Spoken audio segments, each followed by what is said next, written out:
ത്രിയേക ദൈവത്തിൻ്റെ തിരുനാമത്തിന് മഹത്വം ഉണ്ടാകട്ടെ.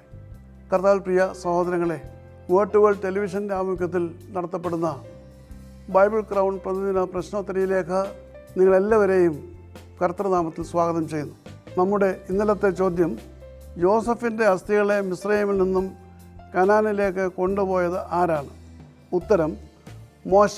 പുറപ്പാട് പുസ്തകം 13-ാം അധ്യായം 19-ാം വാക്യത്തിൽ അത് കാണുവാനായിട്ട് കഴിയും. ഇന്നലത്തെ വിജയി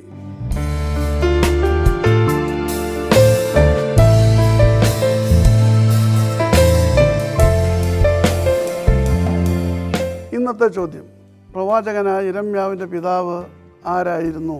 ചോദ്യം ആവർത്തിക്കുന്നു, പ്രവാചകനായ യിരെമ്യാവിൻ്റെ പിതാവ് ആരായിരുന്നു? ഉത്തരങ്ങൾ അറിയിക്കൂ, സമ്മാനങ്ങൾ നേടൂ. ദൈവം നമ്മെ അനുഗ്രഹിക്കട്ടെ. താഴെ കൊടുത്തിരിക്കുന്ന വാട്സാപ്പ് നമ്പറിൽ നിങ്ങളുടെ ഉത്തരങ്ങൾ അയയ്ക്കുക.